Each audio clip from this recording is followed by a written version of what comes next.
again. The third time. Oh, yeah. And the last. We're bringing the fun. We're bringing the thunder. We are Funder. Flesh and blood down under. Welcome back. You're back in one piece. You were over there in the beautiful America. We want to hear all about it, Phil. You played in Worlds. You played in Battle Hardens. How many fans came up to you as the most recognised person on Funder? Were they just throwing their undies at you going, please, Philip, have my babies? Yeah. Look, just unfortunately, I only brought carry-on, so I couldn't bring them all back with me. But look, just so much underwear. You guys need to get some better brands over there. Panties in the just US, like they're called panties. I mean, why does everyone wear Calvin Klein? That's my main question. Gamers can afford Calvin Klein. I don't know, man. What's going on? OnlyFans is popping off. But yeah, look, I had a great time. I met a lot of people. Some people I knew, and I'd seen them at other events who came up to me again, which was great. Other people who I'd never met before, who met me, reached out to me. People who I've spoken to online but I've never put a face to the name came up to me and said hi and introduced themselves, took some photos, kissed some babies. It was great. Yeah, I think probably most of my best memories from that trip have to do with just meeting the community. The community in FAB is really outstanding. I've been a community member of a lot of other games in the past, and it hasn't always been as welcoming, as warm, as loving as Flesh and Blood. So good job, guys. Everyone's doing a great job in making Flesh and Blood a welcoming place. That's why Paul and I have been thinking of if we qualify, but maybe focus on going to these events for community content, networking. I think I had fun playing the calling, but I had way more fun recording Funder, just being able to walk around, talk to people. That was fun. Yeah. Yeah. I didn't even get a chance to, stand in the line and do the Regicide playmat thing and have the photo taken or get any of the artist swag. Like being a part of Worlds and doing Funder and doing all that, I missed out on participating in any of that sort of fanfare, which is fine. But I think next time we do go, if things pan out the way they will, we'll just be 100% focused on community recording, things of that nature. But, got to get a couple of cheeky games in. Oh, no, I want to play, but you play day 2. You know what I mean? You play the calling or whatever the second event is. Yeah. So you ended up playing Arachne the week it was legal, right? Yeah, at Philadelphia. So that was pretty fun, actually. I kind of had to scrounge for my cards at the last minute, obviously. But shout outs to Mr. Viserai on Twitter, Mr. Viserai, who very lovingly and welcomingly allowed me into his home at 11:30 at night. A random Flesh and Blood, content person. Is that the pillow guy? Yes. Oh, nice. Yeah. Nice. Said, come in, crack some packs with us, and we'll get the Arachne deck together. And how many packs did you crack? I think it was like 2 cases. Whoa. That's not enough. Surgical extraction short printed, right? Yeah. Did you end up with 3 of them? Yeah, I had play sets. I had everything I from needed. 2 cases. I think it was 2 cases. There you go. Myth busted. Next. Yeah. I think it was 2 cases. Might have been 4 cases. Either way, Whatever. it wasn't a lot. It wasn't right? like 10, 15. No. With cards to spare as well. Yep. Showed up with a really funky day 1 build. Kind of tuned it a little bit for day 2. Put it this way, I did horribly. I expected to do horribly because I'm showing up with a new deck that's untested, that's untuned, fully theoretical. By the time I kind of got to the end of the event, I realized this is how you're actually supposed to play the deck. Stop trying to build it as a deck that's trying to play 5-card hands and start focusing more on, the raw numbers and the maths behind it and play it that way. And yeah, in day 2 and games that I played on the side, things like that, I started really crushing some people. I played against, I think it was 3 5 players, and at some point in all of those games, I had a 16 to 20 life lead. one of them managed to combo off really well and kill me from 27, which was, hey, good job. The other ones, they got to that point, popped off, used the mask, get their salt the wounds, get me down to 12, and then they were just stonewalled out of the game. Arachne is really cool. Definitely has a lot of room to be built in interesting ways. I think Spider's Bite is a card that people haven't quite understood, like why it's so strong. And I will explain it right now. If you think about how That's the games... the weapon. The weapon. 2 cost, attacks for 1. Attacks for 1. If it hits your attack action cards, Yes. block for 1 less. Yeah, the first time your opponent blocks with attack action cards this turn, they block for 1 less. Yeah. So wait, the first card? No, not the first the card. first blocking. First time. Yeah. Plus it has piercing. And it has piercing 1. So if you block with equipment, it gets correct. +1. You have to block with the 2 armor to actually block it once. Yeah. Right, which is pretty rough very value. bad, yes. Yeah, not good at all. So if you think about like a 2-card hand, some of the best 2-card hands in the game right now, funnily enough, are E-Strike for 7 or Fjendel's Fighting Spirit for 7, gain a life. Swing big for 8. Swing big for 8. Wounded Bull for 8. Real, monkey brain, just big number, do big thing. Now, if you think about blocking something like that, if you block with 2-3 blocks on a 7 power card, in E-Strike, for example, you're taking 1 damage, which is fine. So your 2-card hand has led to leaking 1 damage. If you look at Arachne on a similar 2-card hand, say a blue pitch and a 1-cost card, a 1-cost attack action coming in for 5. Say it's even just a vanilla critical strike, right? Pitching a blue and swinging with your dagger costs you 2 resources. Your opponent is probably going to take the 1, right? You then swing in for 5. If your opponent chooses to double block, so we're talking about the same card economy that happened with E-Strike or whatever the other player was. If your opponent then chooses to double block with their 2-3 block cards, assuming their attack actions, they're still going to take 1 damage over the top. So for that same play into a double block, Arachne suddenly is doing 2 damage instead of 1. Because they took the dagger first. Exactly. And if they chose to block the dagger with a card, and then they choose to block the 1 for 5 with a card, they're still taking 2 damage. So the strength of Arachne is actually in the idea that if your opponent was intending to block anyway, Arachne makes it really, really hard for them to block effectively, and you want to build the deck around that concept. So I've personally moved away from this 0 for 4, trying to trigger Black Tech Whisperers every single turn, playing cards even bigger than that. Even Captain's Call has come out of the deck. Focusing more on just playing cute 2-card hands, or even just coming in with a 0 for 4 with a relevant on-hit, like Snatch, like Leave No Witnesses. 2-card hands, real simple, coming in with a dagger, coming in with a 1 for 5. And when you have a Tunic, that's when the deck's really, really scary. Pitching a blue, coming in with a dagger, Tunic, Command and Conquer. You want to block 3 cards to deal with my Command and Conquer, or do you want to lose your arsenal? Pitch a blue, dagger, Tunic, come in with a Surgical Extraction. You want to block how much to deal with that card? 2 cards, could be 3 cards, depending on if you're worried about an attack reaction.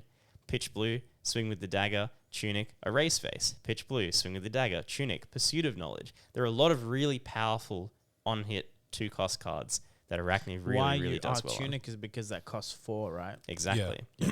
So but that's what you're doing. You're blocking. Yeah. But then every third turn or every cycle, you're hoping to have a on-hit that's not necessarily just damage. An assassin on-hit. Exactly, yeah. The contract on-hits are cool. Over the course of the game, you get a little bit of value out of them. Yeah. But really, when I look at the deck, it screams to me, I want to be playing passively for 2 turns, coming in with a 1-card hand, 0 cards maybe, just passing and blocking out completely, coming with a 2-card hand that's just a dagger and a 1-cost. And then that every third turn where I have that Tunic counter, that's when I turn around to my opponent and say, okay, now you have to pay the price. Yeah.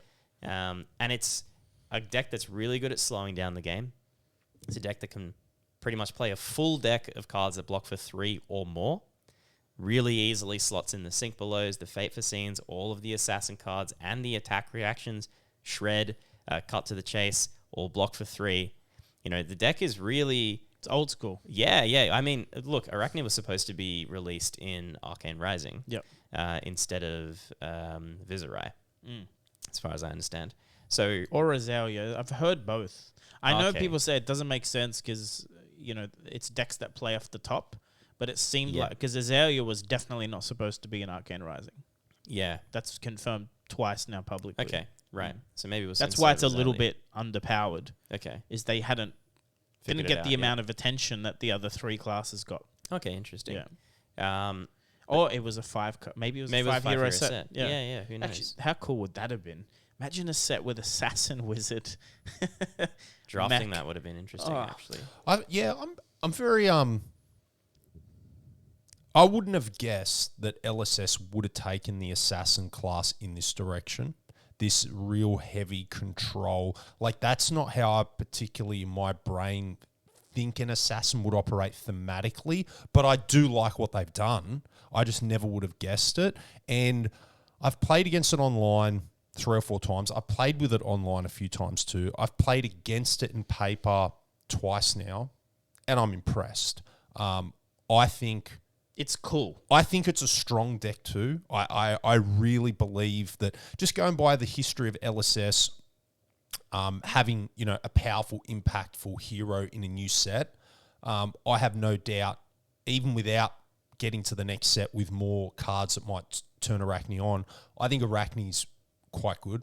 I think especially, even though I think milling is probably not the way to go with it, I just think that ability to manipulate, Sensei Divining Top or whatever, opt in your opponent's deck, that ability to manipulate what your opponents are going to draw is crazy. If you are really like next level good and you understand every deck, you understand what your opponent's trying to do, when they're trying to pivot, what their key cards are, being able to control that with one card, it's pretty freaking good, man. It's actually legit, especially if you're doing what Phil's doing. You're doing that full defensive shell package, prodding and poking. And I don't know. I think the hero is a lot better than what people are saying. I think I lot want to talk better. about A lot better. the main thing with Arachne. I think the main mechanic is actually the one no one really talks about a lot, is opting one on your Yes. opponent's deck. That is the mechanic. Yeah. That's what they've done as an assassin mechanic. It's a bit like a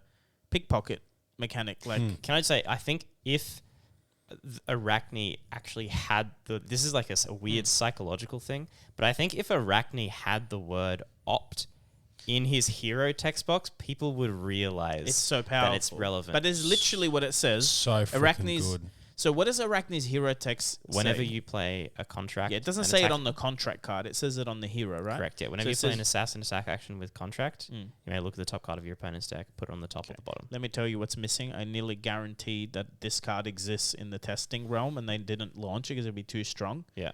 It's the same as that card brand, make the next Draconic.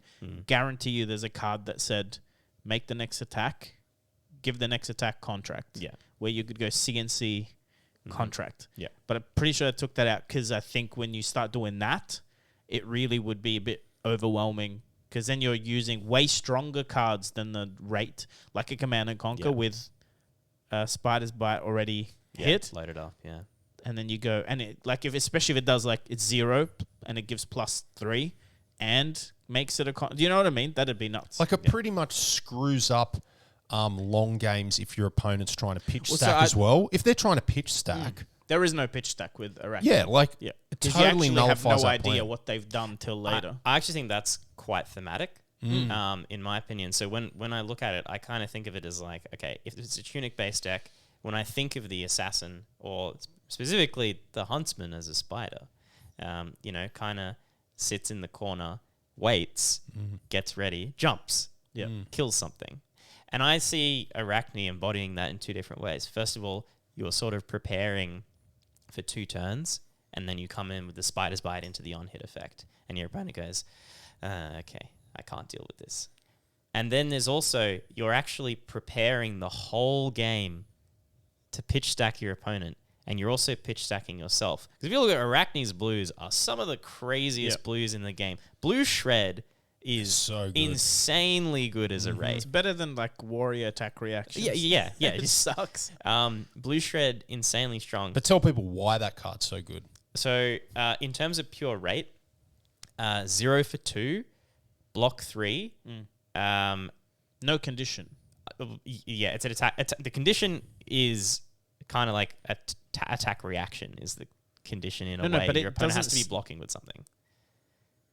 Right, but it you have doesn't say reprise. Correct. But for an example. But your opponent has to be blocking with something. It doesn't have to be... It could be armor or...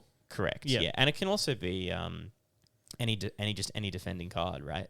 You can target something that they block with out of arsenal. Sure. For The example. condition is that they're blocking, or you get to the defense. Yeah, defense step. So if you look at what the rate on a reaction is, 0 for 3 is red, 0 for 2 is yellow, 0 for 1 is blue. Shred is literally just +1, baby. That's it. And it also hits equipment. Like there's a fun interaction with temper.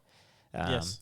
So if you shred an opponent's equipment that has temper on it and you reduce its block to 0, then the card breaks. So if you're playing Dory, for example, and you sleeve up Courage of Blade Hold, you literally can never block with it. Well, yeah, a smart Arachne will just arsenal the shred waiting, yeah. right? Or just never arsenal the shred and just be like, if I ever have a card in hand, you can never block with Courage. So you have to block with this on turn 1, turn 2. That's how I feel like they tried to do Shatter, and it's nowhere near as good. Because Shatter reads like that. It's like, hey, Mr. Guardian, sir, I'm a warrior. You can't block with Rampart, but it does not play that way. Exactly. It's actually, it's a bait. Like, it's just so...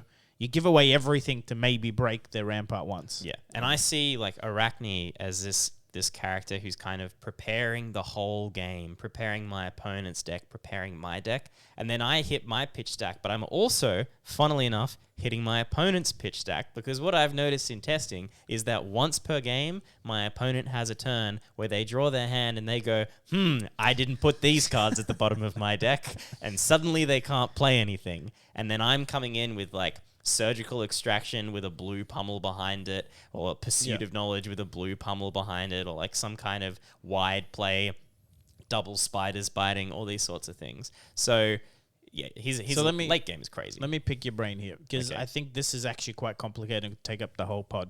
It doesn't need to, but... Sure. And maybe you should make a video on a tier list of this, like a flowchart decision tree as Arachne into most decks, what you're supposed to do. So... I know if I'm playing Dory and you're Arachne, if you see a blue on top, put it at the fucking bottom. Because unfortunately on Dory, my second cycle is all blues. And like you have to purposely take breaks and put reds with strokes or something to make you to be, because if you don't, you end up with drawing 4 blues a lot. So if you're Arachne, if you get rid of a blue because of my ratios, and if you understand ninja's the same, if you see a blue 0 cost on a ninja, but this is where you might correct me. What I'm saying is blue cost on a ninja, there's not that many in the deck. If you can get rid of it, you might actually make them brick. Like they might get a hand and go, oh, crap. I'm assuming into Runeblade, if you know the ratios, attack action or non-attack action, you can do some thought process. Like you see a channel mount. Are you... Okay, this is why it's complicated. Are you putting it at the bottom because you don't want them to see it, or are you leaving it on top so you can banish it? No matter what the banish effect is, you just want it out of the game. And are you only doing that because there's an attack reaction you can guarantee the banish? Because remember, guys, they don't see... You know it's a channel lake, or channel mount, sorry. Yeah. They don't, which is a huge fucking... That's the power is... Anyway, what would you... What's the right decision? So, some of it depends. Part of why I really like Arachne is because I can condition my opponent based on how I've been putting cards on the top or the bottom. So some people think, oh, if you left it on top, it must be a card that you want to banish. And then they overblock, and then they draw a potion. A dead card that I don't care about. So it depends what's in my hand as well. I'm happy to... do something like if I'm playing into Briar and there's a channel mount on top, I'm pretty happy to, if I have a leave no witnesses in my hand, to go, oh, okay, what I'm going to do is leave it on top, make my opponent think this is an important card. They draw it. They can't play it because it costs 3. Stick it in their arsenal. Next turn, you have to deal with the leave no witnesses. Sure. I'm already a turn ahead of you. You don't even know that I'm a turn ahead of you. I've already figured out what you're going to play on your next turn before you're even allowed to draw that card. Yeah. So stuff like that comes into it. I think a lot of the time I'm just bottom decking by default. Like if I look at it and I'm playing a matchup where the contract isn't that important. So into aggro, contracts are pretty important because you can reset your armor pieces quite a lot. And you can get a lot of free You want to block. make 2 silvers when you attack, right? Exactly. With mask. With mask. And then immediately put mask back. Exactly. Block with it. Go again. That's what you're doing. That's what I've been doing, and it's been working really well onto aggro. Because you're not trying to go wide with the boots. No. You're trying to do the opposite. Yeah, I play one contract, look at the top of my opponent's deck. It's already fulfilling my contract. If it's, say, like Annihilate the Armed, which is attack actions, and I'm sitting across from fire, I'm like, right, 85 to 90% that this hits. My opponent says no blocks. I go, sick, I'll take my 2 silver, reset my mask. Get my 1 free Which block. also technically, you mill their deck by 2. That's the advantage. You mill 2 attacks out. You make 2 silvers, which actually technically heals you for 1 or like gives you an extra life. That's the main thing, right? I think people look at Mask of Perdition. I've had some interesting discussions about whether or not that card's actually good. I play Crown as well because there are matchups where I'm never going to get triggers on Mask because if you're only banishing, like you only have 1 contract active, you have to hit that same contract twice off the top, and one of them is blind if you're using Mask of Perdition. Yeah, like in Defy it works. Yeah, in Defy it's like great. Guardian, it's unlikely, right? It's never going to happen, right? They've got 9 same attacks. as Warrior. Like any deck's like 50-50. Yeah. Or split between attacks and unattacks or react. It's very hard, right? Very, very hard to make it happen. So, Mask of Perdition's not great into those ones where you can't, basically guarantee it. But then, if I'm sitting across from Fire, I don't actually care about milling my opponent's deck. If I happen to mill an Art of War, I'm laughing at them, or Spreading Flames or whatever. If I mill their Minnowism, then, very good. I have done that before. I lost a Glistening. That did not feel good. Yeah. Someone getting rid of a Glistening. I'm like, well, that's like a third of my power. Exactly, in the deck, right? You can randomly... Because you're slowing down the game so much as Arachne, you can randomly just be like, oh, yeah, no, I'll leave that on top. Does it fill a contract? No, I banish it. Have fun. You've lost one of your Art of Wars. You've lost one of X, one of Y. Yep. And that's really, really is there an actual formula or you're playing the player a little bit here? I'm playing the player a little bit. Because they're reacting to you. Yeah. It depends. Like if I can tell that they're changing, like if I notice after the 2nd or 3rd contract that they're changing how they're blocking, depending on whether I'm putting it on top or bottom, then I'll play them a little bit. This is the big brain shit that makes Fab cool. Like Wizard is big brain. You have to you can't just off the top because most times you'll lose on Wizard, right? Spot, yeah.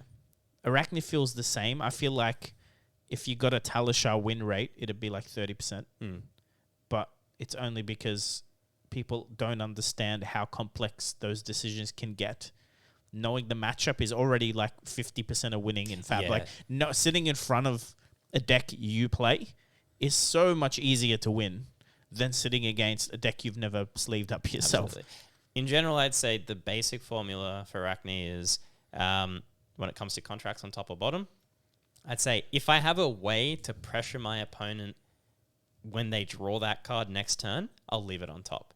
So particularly Leave No Witnesses, Surgical, Command and Conquer. But that's also assuming you won't hit. Because if you hit, the card goes. If it hits, but that's a benefit I'm like, anyway. I'm like, all right, cool. Yeah. I win either way. If I look at my hand and I'm going, okay, next turn all I'm doing is playing Snatch, you're not allowed to keep your Channel Mount Heroic. Yeah. No. That's going to the bottom 100% of the time. Yeah. So... But it's very something. The reason I asked the question too is one of those decisions is only one of them is guaranteed. Yes, you're guaranteed to see it, and you're guaranteed to put it on bottom. The on hit is subject. Like that's up to your opponent now. So if I'm playing into aggro, 9 times out of 10, power card on top goes to the bottom. Why? You're not going to see it. If I put it to the bottom, we're not getting to second stack. Yeah, right. And that's the thing. Let's be real here. Like decks like Briar. Channel Mounts. Fire, you're not going to see the second side. Reiner, Blood Rush. Without those key cards, like if you're not seeing them, they're 2 different power level decks. Like literally, you're playing against a deck with what 60, 70% less power. Like if you're playing Rhina and you No never Blood Rush and you Bellows. know Blood Rush Bellows, it's a completely different deck. Yeah. Same with Briar. If you never see a channel mount, like you said, I'm sure there's key cards in Dory as well. Maybe not as much so as a Blood Rush, but there's certain decks, if they just don't see those cards, if they're unable to play those cards in a game, you've got a huge advantage. But on this that is deck. where the choice is. It's cool. That's It what is we're very, talking very about. cool. The Yeah. choice is, I see a Blood Rush. Do I take the risk and try and get it out of the game? Nah, Like banner always zone. to the bottom. No. But that's Sometimes, no. yeah. But if you're sitting on a shred in your arsenal, it's gonna hit, baby. Like, what are they gonna do? Block for 12, block Yeah. for 6, block for 9. If you've hit Reiner, half his deck is 6s, like attacks. Yeah, well, yeah, if you have a but do you know pump what I mean? Like, that's the thought Yeah. process. That's what I mean. You got to really understand the opponent's deck composition. Like Reiner, it's a big chunk of it. They don't want to run unattack actions as much as you can. It's as little as possible. Fire is the same. Briar's less so, but also you see a lot of attacks, but less than, like, it's not 50-50. Yeah, sure. Viz is 50-50. Be careful. Like, that's a gamble. Dory is like 30-30-30. You know what I mean? It's reactions, non-attack. Sorry, it's not. It's 50-50 still. Maybe some D-reacts. It's also worth considering. So if I sit across from Briar, they're going to play Sonata, right? So if I bottom deck, Not me. fair enough. a lot of I'm Briar a basic players. bitch. Yeah. You don't play creepers. No. Yeah, you're not playing it right. Like, sorry, you're not playing the full power level Briar then. Do you know what I mean? No, but yours is more consistent. Yeah, Those well, are gambly. They're more gambly. This deck's one a calling. I wouldn't say it's that bad. Yeah. No, what I'm saying is it's more Skill consistent. difference. That's right. Yeah. I know. I'm not. But something yeah. I want to, before we go on, a big thing I think that people don't understand about Arachne is Arachne will ensure full boost, balls to the wall dash may not exist in our meta Yes. because it will mill. So that's when the mill effect is already, you're milling and I'm milling, you've got 3 turns. Do you know what I mean? This not 3 turns, but over the length of a game, you will deck a dash out if he's boosting 3 times. Yeah, because you you can should be able to still block out. block for 2, Yeah. block for 6, 7, maybe with armor, Yeah. every turn. Yep. Plus, get rid of a card or 2 every turn. Yeah, and Dash boosts- will not survive. Like, I can't block dash anymore on Dory. warrior. Like, Yeah. they just bleed too much damage. But if the Arachne is also causing the dash to lose 2 cards a turn, that game is it's not going to go Dash's way, I don't think. Yeah, I've sat across from it now that I've figured the build out a little bit more, and I've noticed that not only am I able to, like, I'm leaking health the whole game, right? Once 1 per turn, 2 per turn, 3 per turn, okay? Every single turn I'm leaking health.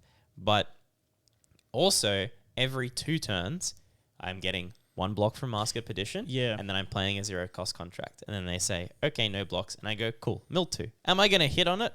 Maybe not, right? But I'm going to mill 2. And I'll try and do But that that's 2 less boosts, Exactly. right? That's 1 less trigger off the chess piece. But plus, if you're doing the Tunic, Command and Conquer, getting cards. Exactly. So that they've boosted 3 away on their turn, attacked with 3, right?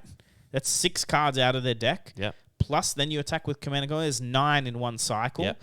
How many cycles are you going to go through in 9? There's 6 cycles and your whole deck is what you have. Do you know what I mean? It's crazy.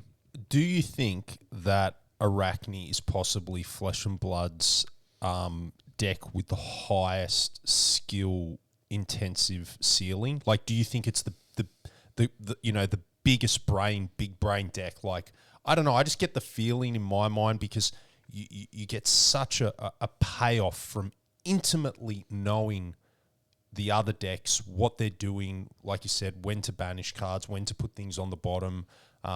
Do you think that, or do you think maybe not? The Kanos or this and that are still a higher skill level Icelander, or do you think Arachne?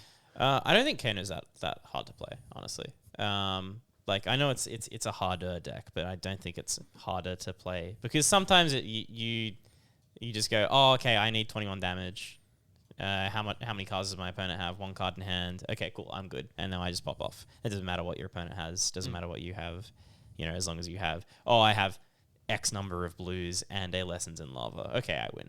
Right? I don't think that's not really that hard to do. It looks like Kano's a execution. rep deck. Yeah, it's just reps. It's not so. Even if you've played Kano, like Hayden, There are some matchups He's played that are Kane hard. at a very high level. Sasha, I think if they took a month off playing it, it requires the reps. Because seeing the lines on Kano, because I've played a little bit, and I don't have a really good maths brain. I think if you can do maths, like you can float the maths in your head and go... Yeah, that makes sense. Yeah. But if you don't, if you mathematically might make an error, it's a very tricky deck to pilot. Yeah, because you end up doing it 3-4 times in your head. Because Kano's always about that one resource.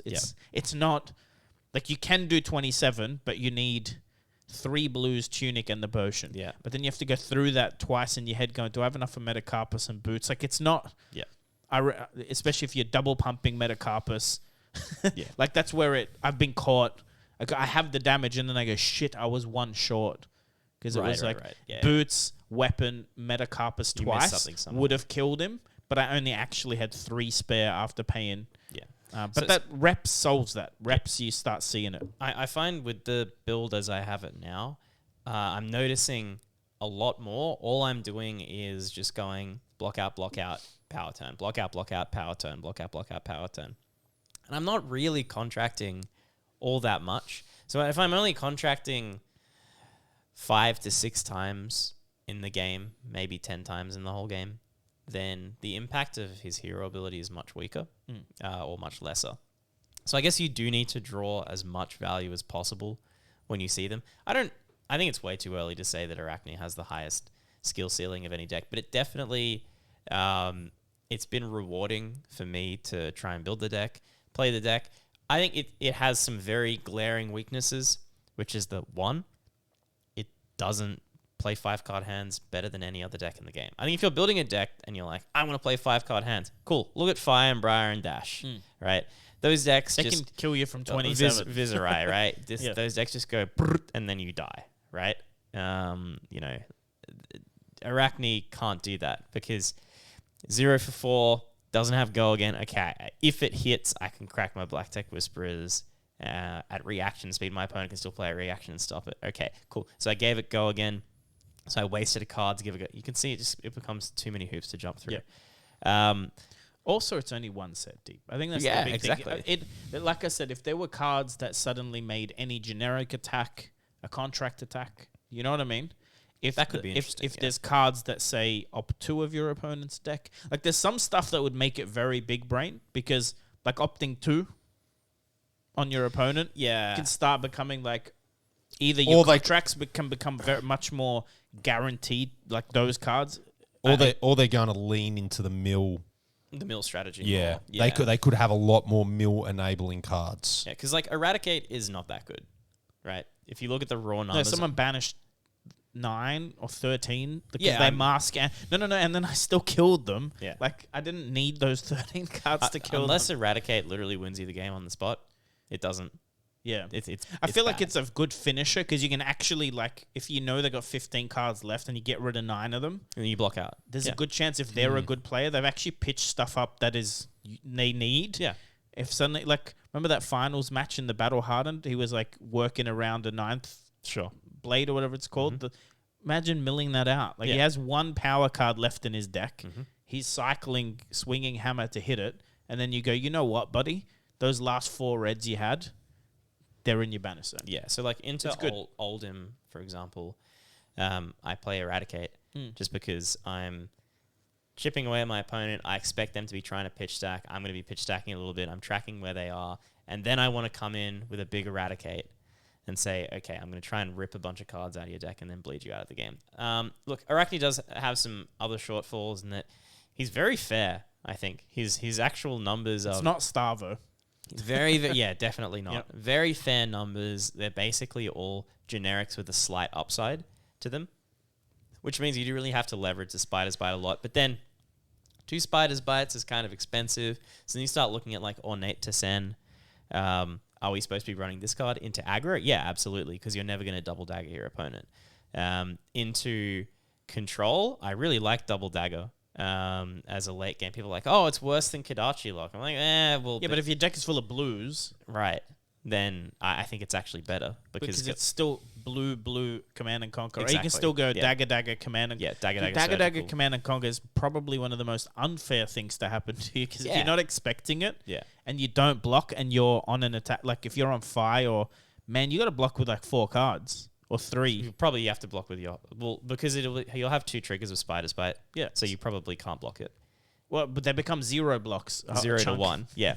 Imagine your fire hand is all attacks that block for 2, and you took 2 daggers bites, and you got an Art of War in your fucking arsenal. Yeah. They go Command and Conquer. Yeah. Good luck. You Or actually leave no can't block witnesses it. or whatever. Yeah. Oh, that's insane. Yeah. Talk to us about surgical Okay. extraction. You got a spicy theory on this, Phil. Yeah. Cards not short printed. No. So everyone, is that my spicy theory? well, everyone believes the card is short. Not printed. everyone. A lot of people. Americans. Yeah. A lot of people. Is it- And people have opened a lot of cases. Like we know one person, big friend of the podcast, Hamill. I think he opened 120 cases. Okay. No, And he didn't. So by the time he made the post, when he's talked about it, he'd opened like 50 or 60. He did the numbers. Yeah. That's not short printed. That's variance to me. That's randomness. Because like people are saying it's short printed, but I'm trying to remember the exact number. It was like I did the maths. It felt like 20% less than other Majestics. Okay. No, but I'm like that's a weird fucking. But then I didn't have the numbers on Eradicate to do the same. Maybe it's 20% less than other Majestics because it's in the Assassin slot anyway. But then the Assassin slot. So here's my theory. And I'm pretty sure I'm right, but I'm trying to get Chris Gearing because he would actually know because he sends the print sheets, right? I'm pretty sure, if I'm not mistaken, and someone will correct me in the comments, I'm sure, the Assassin slot is where you see cold foils Okay. and legendaries. Okay. It's not, right? It's not in, or at least cold foils. Because that's where the cold foil is now. It's in the Assassin slot. Same as in Everfest, it was in the Carnival slot. So what I feel like is happening is roughly 1 in 4, 1 in 5. So you're supposed to get a cold foil a box. So that potentially is 1 less Assassin Majestic. Okay. Do you understand what I'm saying? Which maybe is a fuck up by LSS, but I think it's actually just across the board. And, Yeah. And if they fucked up anything, it's that there's too many Regicides. I feel like Regicide as a legendary Man, text, that card's cool. No, but I feel like Yeah. there's more Regicides than you need for a legendary. I think that's more, there's Regicides taking up Majestic slots where you don't, because I definitely pulled a lot of Regicides compared, like, or the same amount. The only reason you think it's a lot of Regicides is because you only need 1. No, I'm just saying, like, I've opened 5 cases in a row. Okay. I've seen 3 Regicides, 1 surgical. That's just Okay. numbers, right?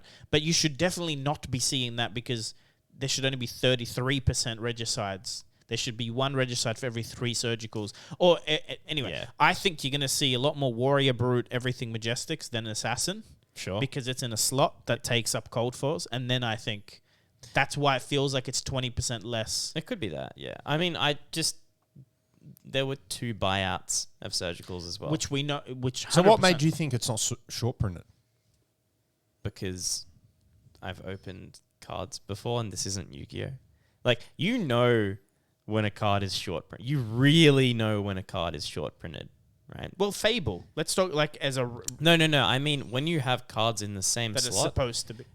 I mean, you can tell because it's not just there seem to be less. It's there's a fucking drought of this card. I mean, this has happened in Pokemon. Yep. This has happened in Yu-Gi-Oh! I can't, to my knowledge, remember if it's happened in Magic. It's definitely happened in Not really. Japanese games. Weiss Schwartz, Yep. a lot.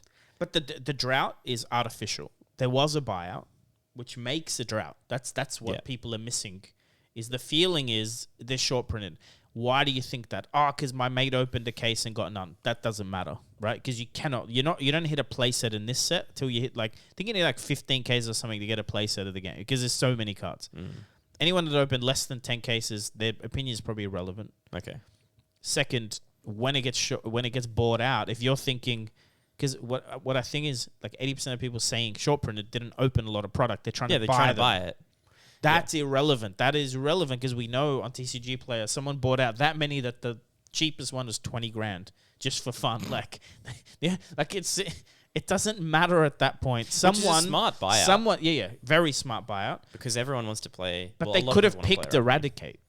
Yeah. Do you Or understand leave what I no mean? witnesses. Or any, but to do it by it properly, you take one play piece out of the market. Yeah. I mean, look, it's possible to.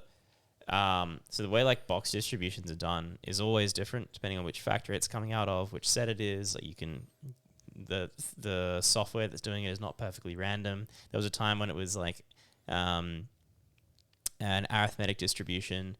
Then it became logarithmic distributions and geometric distributions, which makes it more difficult to reverse engineer. I reverse engineered the first, like the Wraith alpha distributions to like 92% confidence or something like that, right? Which is not hard. It's a waste of time, but I did it because I was curious if the game was healthy back then. I couldn't then do it in Arcane Rising, which suggested to me that something different happened. They just pressed enter at a different point in the program. Look, if you really wanted to, you can figure this stuff out because it's not truly random. However, I mean, look, the way I see it is a lot of people want to play this hero. A lot of people have a great demand for surgical, even though I've seen people struggling to find leave no witnesses as well.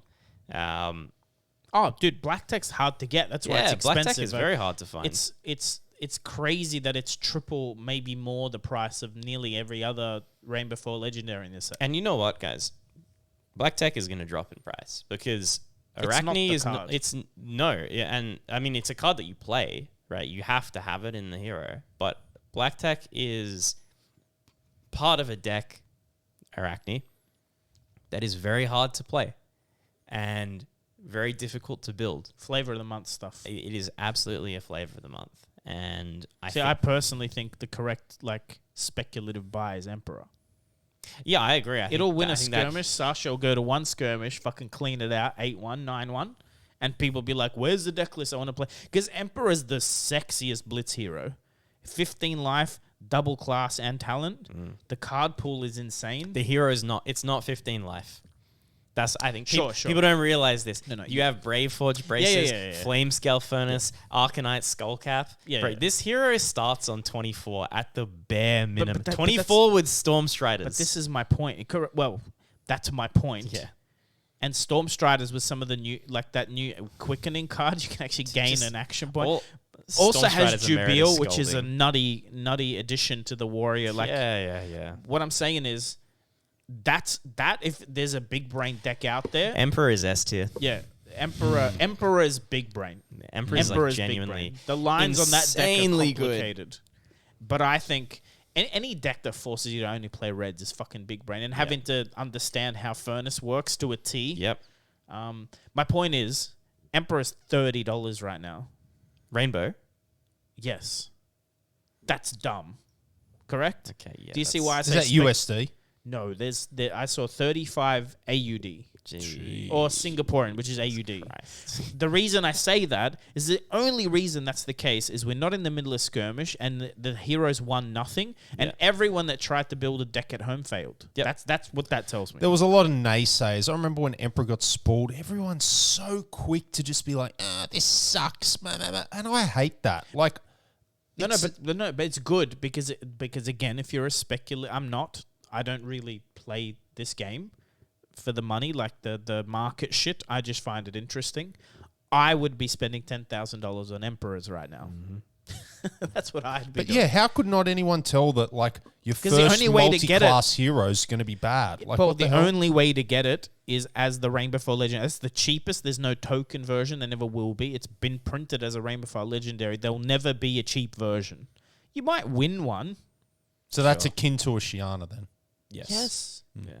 Well, Shiana's the exact same, except Shiana is not powerful. She's very good maybe in UPF and in PvE, but literally if you go to her character page, it says UPF. I didn't realize that till much later.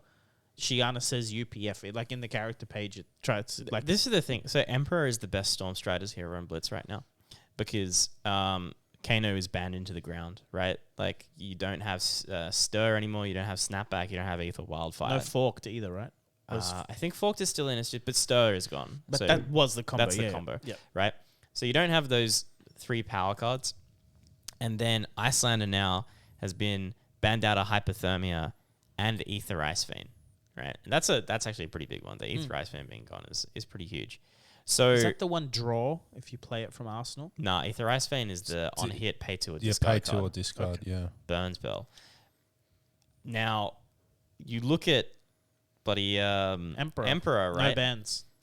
Well, yeah. Well, no snapback. But They whatever. literally said they unbanned Stormstriders because in testing they had Stormstriders with Emperor, and that was the vision that they had for that hero. It clearly works so well too.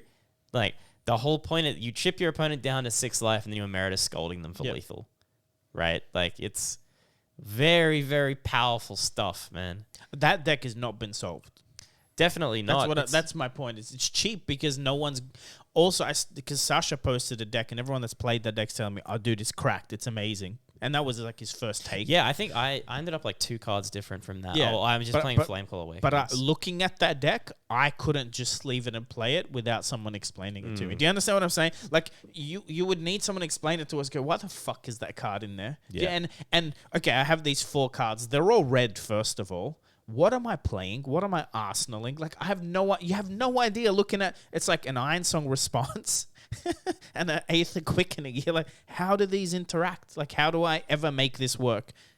But it's very like even 1-2 Juice did a thing on it on the FAB-tcg channel. Different take, but they showed you how you can do like you can literally pitch like 6 reds and you can double Command and Conquer. I think the combo's for 20 where you can double Command and Conquer on the same would turn. lead the charge play. Right. Yeah. Would you ever do that? Probably not. It's very memey, right? But it's also not hard Reinhardt to say. can do that. No, but it shows. It shows you the Cack into cack. The No, but ultimate this is- scabs no. roll.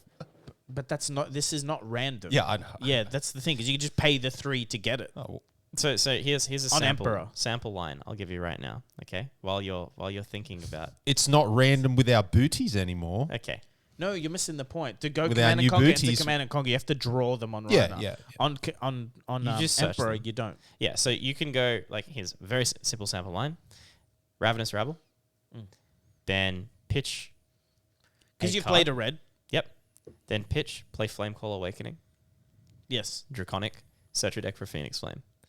Okay, search your deck for Phoenix Flame. So you now have, and let's for the sake of making it even juicier, let's say you played that Flamecall Awakening out of your arsenal. Yeah. Okay. So you already had 4. So you had 4 cards in hand plus an arsenal. You played a Ravenous Rabble, you're down to 3. You pitched a card out of your hand, you played your Flamecall Awakening out of arsenal. That's You 7 draw a damage. card. You search yourself a Phoenix Flame. Okay? You now pitch that Phoenix Flame to activate your Flamescale Furnace. You're back down to 2. But you gain 3. 2. There you're only gaining 2. You pitch your last card. Pitch your second last card. You go find a Command and Conquer. You still have a little card to go into your arsenal. This little piggy over here is your Emeritus Scolding that's going to sit in your arsenal and kill your opponent 2 turns Like from now. people forgetting Command and Conquer. How So you've done a Ravenous, you've done a Flame Call Awakening, And a Command and And Conquer. you've Command searched a Conquer. command. And your And you have an arsenal. And you arsenal. arsenaled Yeah. a card. That's pretty Like, fucking juicy. So it's not. And by the way, that's not nearly as complex as the deck No. gets. But Yeah. yes. But that's a very realistic line. Yes. Very simple line, right? Even something you can Common go, occurrence, you see that hand quite a bit, something similar. or something where I go Nimbleism into Yeah. Flame Call Yeah. Awakening, right? No, but there's other cards that replace themselves. Yeah, so And Belittle because Minnowism it's all is the other one. reds, Yeah. and because of how Flame Scale works, that particular deck, when you're running with 5 or 6 reds, starts to become a little bit stupid. And the Command and Conquer's on fucking demand. It's the second they arsenal, you can Command and Conquer them. Yeah. Now, some decks it doesn't matter, but it's a Command and Conquer on demand. It costs 1 more, yes, but also you like.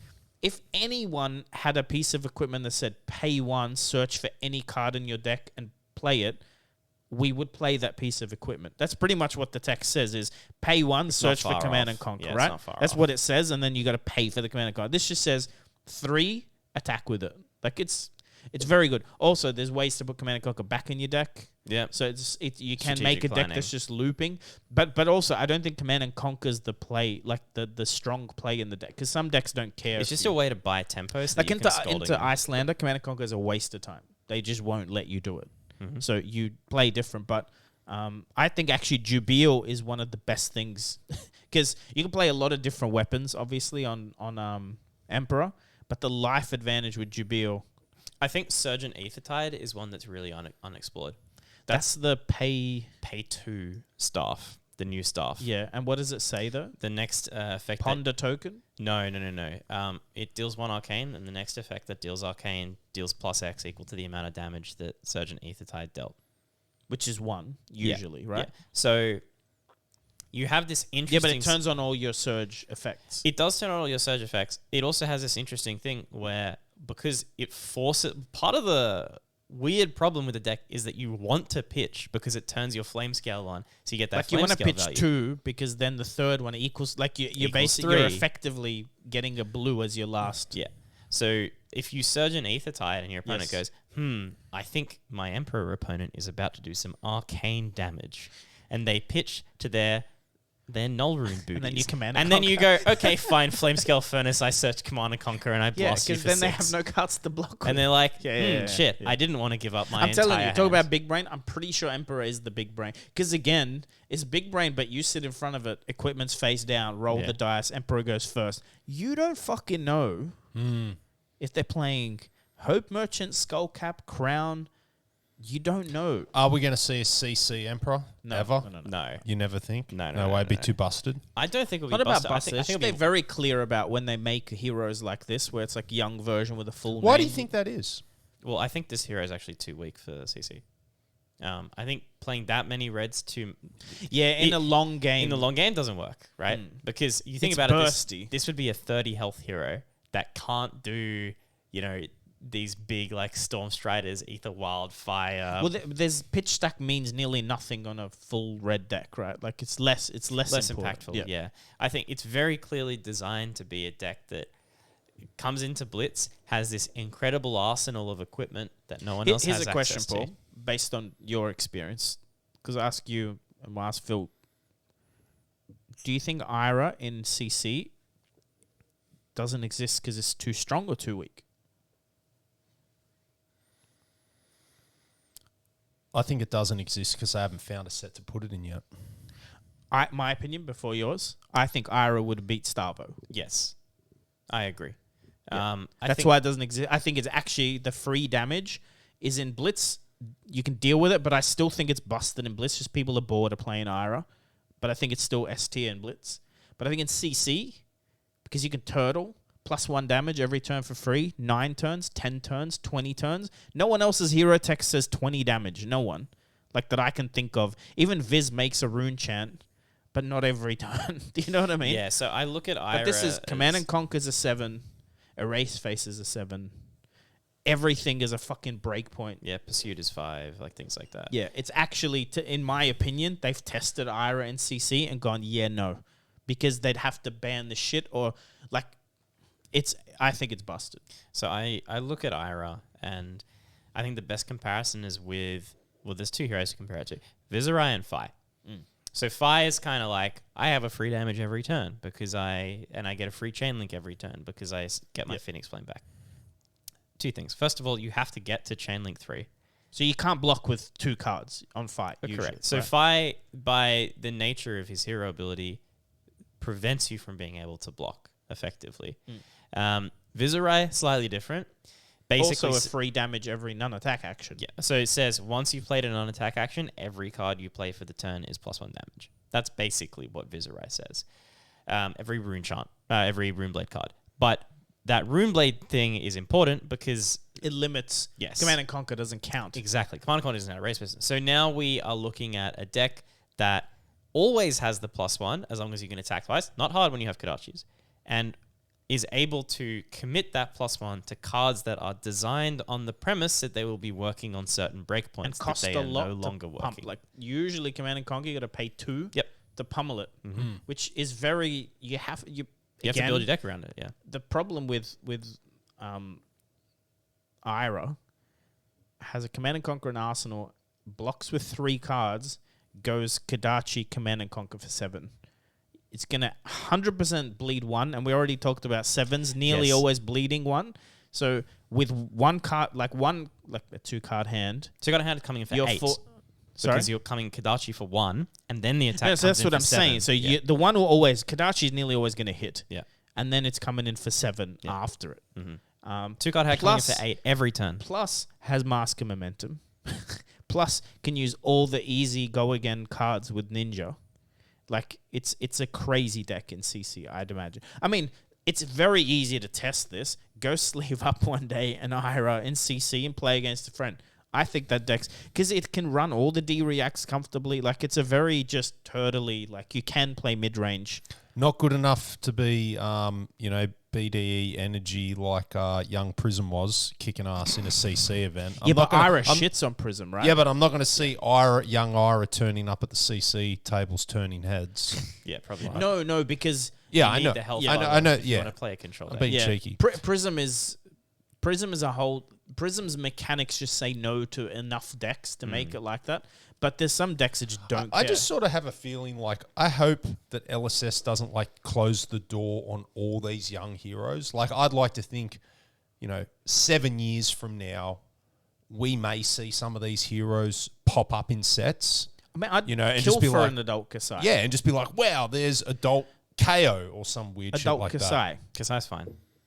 I think adult Kasai is not broken. I think it actually is a crazy good addition for the game, but not dissimilar to Bolton. So why do it? Be fun to play in draft, I think. Yeah, Bolton So- got a huge buff. Yeah. Man. Spirit of, now that I've actually played it. Oh, have you? Yeah. Now that I've actually Because you played were it, a Bolton fan. Yeah, of course I was. I was like the first person to actually play Yeah, that deck in yeah. the tournament. Yeah, you were Um, showing me your deck way back when. Mate, now that Spirit of Arena is actually, that's... 'Cause you can go get it, right? Yeah, you can Yeah. go get it with Bacon. with the bacon. But you can also draw it turn 0. Yes, And just just charge go it. Yeah. Halo, right? You just do that? Or just charge it off Yeah, something? yeah. It just has to go into your soul. Now, the fact that people look at it and they're like, oh, and now you get the additional action. Bro, the fact that now... Because, okay, this is the thing with Bolton. He really works well off of yellow pitch, right? Crazy how that works because it's a light hero from Imagine. Mark. Yeah. Yep. Even his combo requires you to pitch to your gallantry golds, no matter what, and then pitch to a take flight or some sort of charge effect, and then you use your Snapdragon scalers. Being able to just go in the mid game, right?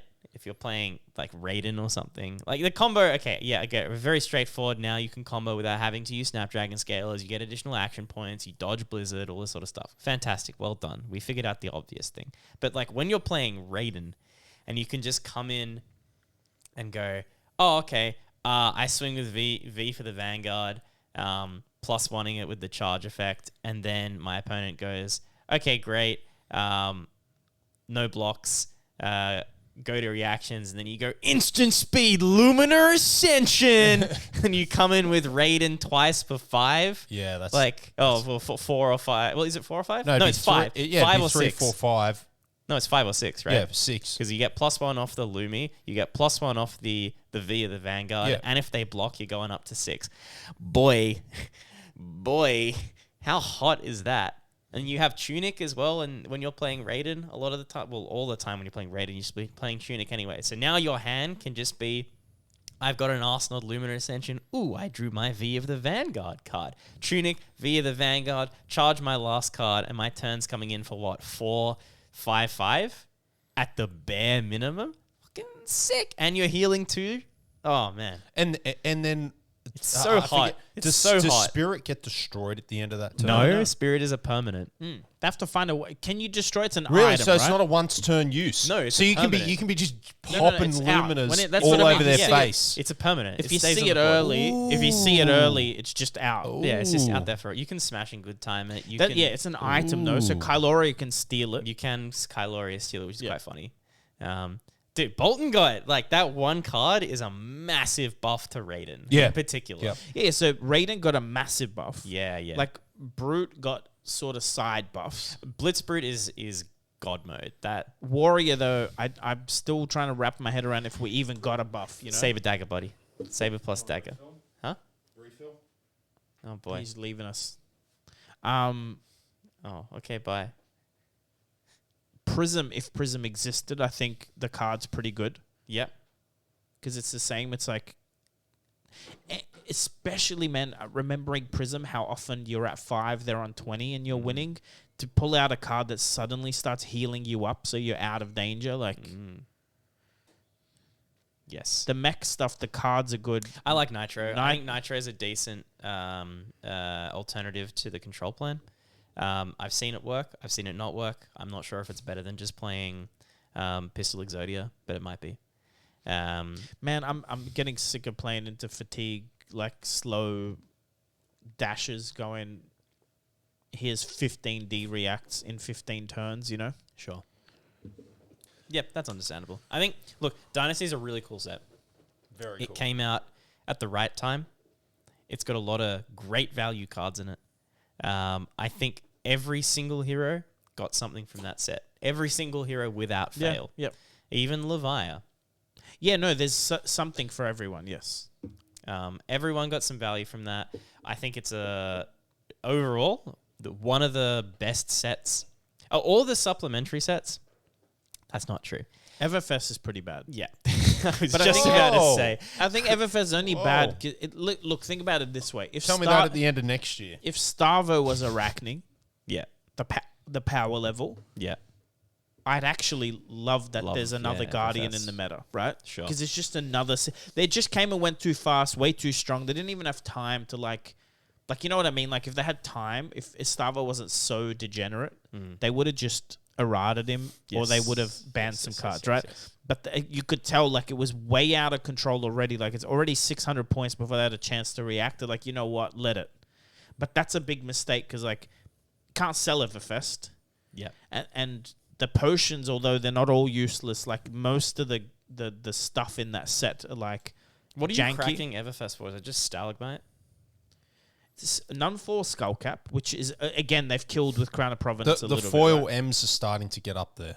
No, I'm not. The Foil sets, M's are starting to So in just swarming. Everfest. the set's never going to... Swarming, swing big. There's plenty of M's now. Foil Sure. M's that are starting to be worth 20L more. Okay.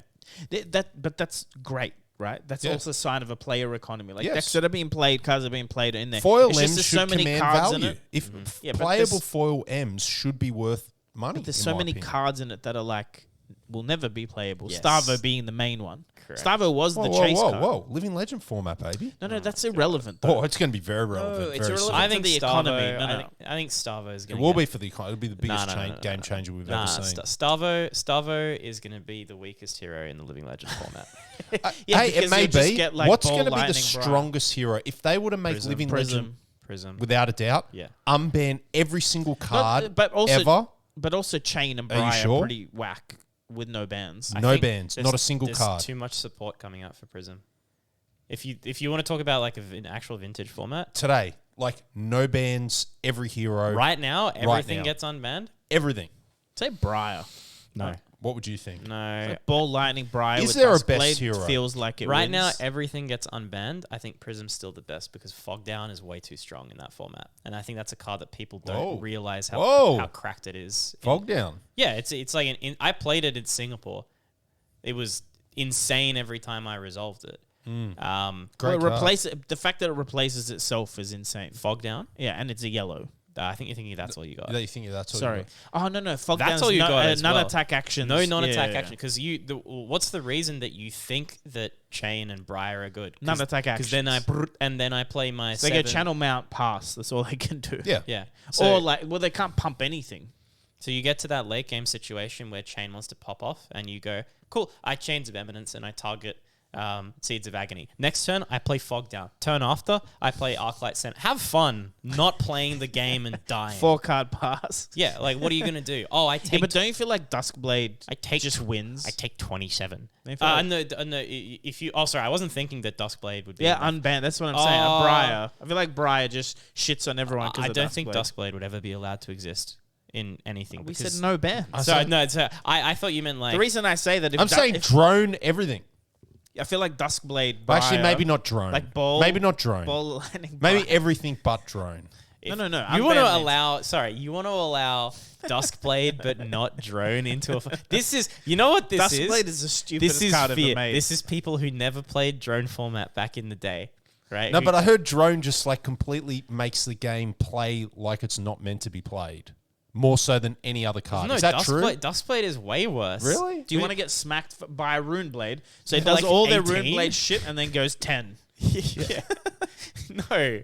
Duskblade is way, way worse than Drone. With Drone format, the one thing I'll say about it, and part of I enjoyed playing Drone CC format. Drone Blitz format is different, right? Drone CC format was very fun because it forced you in the full knowledge that if you and your opponent both get to a late game situation where all you have are 4 drones in your deck, it's a draw, right? Because what do? Is I go pitch, play a drone for 6, and you go, I block for 6. All my drones go back to the bottom, redraw, and we get into a drawn situation. So then you have to figure out, how do I close the game out? And it forces you to play for a win, right? Which is a very, very cool thing about that. Now, if you would... What does Drone do into Arachne? I don't know. It probably Drone and Arachne would have been designed at the same time. So I imagine there would have been some interesting counterplay with the idea of... Actually, that's probably why it was allowed to exist, because they knew that there was a hero that was going to say, I banish your drone. Yep. There's your plan. Yeah, my plan is... Which, I'm gonna again, banish I them. feel like Arachne is big brain that way. There's some decks that are going to suffer a lot more than others when you just banish their best cards. Don't get me wrong. When I'm playing Arachne and my opponent flips over Icelander, I'm going, okay. You know the priority list to getting rid of shit. Yeah. But I'm also worried because they don't really play attack actions, and the attack actions that they do play, they're already blocked for 2. So they don't want to block with their attack actions anyway. So suddenly I'm like, cool, my Spider's Bite just literally 1 damage, does nothing. Yeah. Well, it's 1 damage. I think that's why it's good. Is it still Kodachi lock? Yeah. You do not want to be late game into Arachne, same as you don't want to be late game into a ninja with similar life total. Yeah, Arachne's late game is such a ridiculous situation. Let's try and track here. Okay. Before you went to Worlds, Yeah. you're on the pod and you're basically saying this will be Philip Mackay's maybe last hurrah. Yeah. Okay, last hurrah. However, hopefully my American brothers and sisters gave you plenty of that sweet peach cobbler and some hard apple pie. And you've put on a couple of pounds. You know, have you changed your tune, Phil? Are we still going to see you at these events? I really hope so. You're going to see me at the events, but at the big ones, I hope you'll see me with a clipboard and a suit on. Ooh. Please elaborate. Yeah, so... Can you if yell you at can. judges for us? What's that? Because you'll be all official. Well, yeah, exactly. That's the whole point, is that instead of you... He's like one of those soccer coaches. He's Yeah, yelling at the refs. Yeah. You When fucking idiot. when something goes wrong, you'll be like, excuse me, I don't talk. Please talk to my representative. Yeah, Judge Phil over here. Yeah. Talk.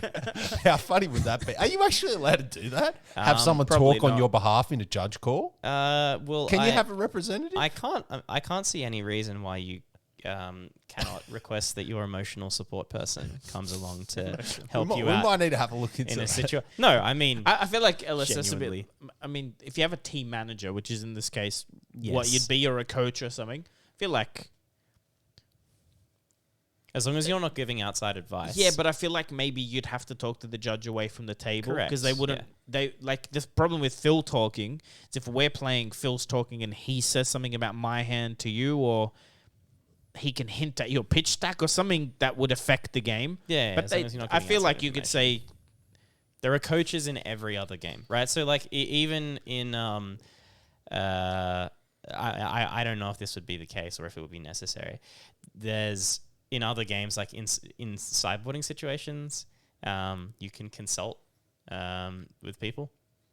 I don't know if that's necessary, but we're really getting ahead of the point here. The point is, this is cool news, I guess. I have had some people reach out to me, and I have reached out to some people looking at team management and coaching.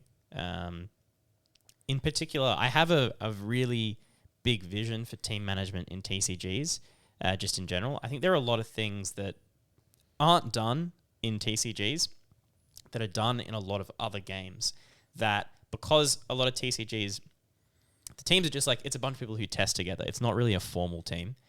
They don't really know how to manage their own sponsorship agreements. They don't know how to reach out to other teams, and they don't know how to leverage the fact that they are a team. That's something that I've done in other games, in esports and things like that before. I'm really, really keen to bring that to Flesh and Blood in particular, I think it would be great. I envision a day, not many months from now, where I'm on the phone with the team manager for a team in Europe and a team in Asia and a team in America 3 weeks before the World Championships. And we all organize to come together 3 weeks beforehand in a massive team boot camp with all the best players in the world testing against each other, sharing their ideas, and developing the game to the highest possible level that the devs probably envisioned and have never seen. Undoubtedly. I mean, having talked to some of the devs, there are decks that they believe should be played that aren't being played right now. There are cards that should be being played that aren't being played right now.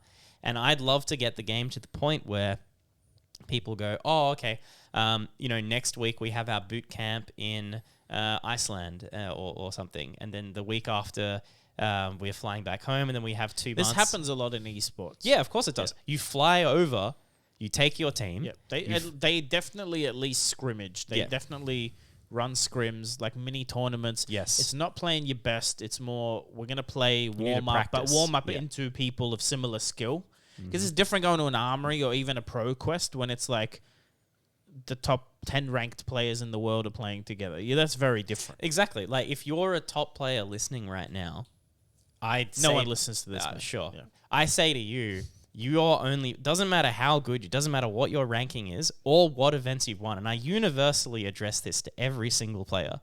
You're playing at 60% of your actual capacity right now because you have never sat down for an extended amount of time playing with your competitors, playing with your number 2 competitor, playing with your number 3 competitor for weeks on end with someone over your shoulder going, this is what we can do. And better. do you know why that is? There's more than one factor. One is no one fucking knows who they are necessarily. Like Michael Hamilton just won. We all knew he's a pretty good player. You can argue now he's the best player, right? Mm-hmm. I didn't expect Matthew Folkes to win Pro Tour 2, although I knew he was good. I don't think he was on many people's list. Sure. Right? But now we've got names. Like now with 2 Pro Tours and a Worlds, now you could make a top 10, top 20, not just on ELO. ELO says a lot, but I think it's not just purely ELO either. Because like Sasha didn't go to Worlds. Mm-hmm. I think that looks different. I see him top 8ing. He's a top 8 player, right? Sure. Do you get what I mean? But now you can start looking at the data from the 3 big events and add the little events and actually figure out who's who. Yeah. I mean, it's like you look at pro sport, people are constantly playing games into other pro level players. Yep. They even, Federer and Rafael Nadal, right? They didn't just train with their own coaches. They went and warmed up and played games with other players, even with each other. Off, away from the cameras and everything. Boxers spar all the time. Exactly. Like, unless they have a match coming up in boxing. Sure, yeah. Most of the people in a weight division are trying to fly and spar with people because it's hard to find locally. Exactly. If you're the champion of fucking Asia at something, it's hard to find. If you're the best in Asia, you want to try and branch out and find someone. Yeah. So I have a vision for that. There's some work that I want to do with that. And I'm very keen to be working with, some of these players and teams. Not everything's hashed out. Can't really give names, can't really give details. But, there's some stuff up in the air, and I'm definitely very excited to try and bring a more professional slant to Flesh and Blood, and hopefully just to TCGs as a whole. I hope that other teams in other TCGs look out and notice what I'm doing and notice what can be done in Flesh and Blood and realize that it's of extreme benefit, not just to these pro players, but also to everyone who's playing. Just the quality. Think about content creators, right? You go and watch a YouTube video of some guy saying, oh, yeah, like this is what I played and I won my calling in wherever, or I top 8'd this or something. How much better and how much more credible would it be to then go, hey guys, here's our review from the number 2 team in the world scrimming against the number 5 team in the world. This is what we came up with. This is what we came up with. This is what we think the tier list looks like. Yeah. And part of the reason people don't do that is ego. They think, oh, I've got this special brew. I'm going to keep it to myself, and then I'm going to show up with it, and I'm going to beat everyone. And bro, if you're not practicing that brew against other top players, Then you it's don't not the best brew, really yeah. know how good that brew is. But I think that shows, like, it shows when you go, like, I'll rail on the Aussies a bit because that's where we come from.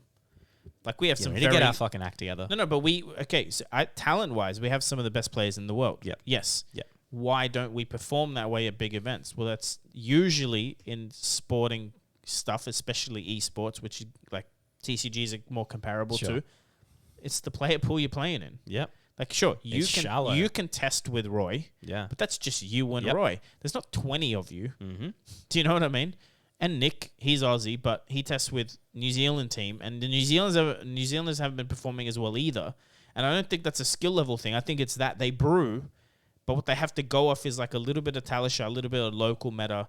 And I know some of these guys test internationally, but it's not the same as in a house for a week. Correct. In a house for a week, your deck list changes. Exactly. Like you will see, you'll be like, oh no, I can't beat Oldham. I've been beating my mates Oldham, but I can't. You know what I mean? I got Oldham. that feedback in reverse playing Dory at Pro Tour.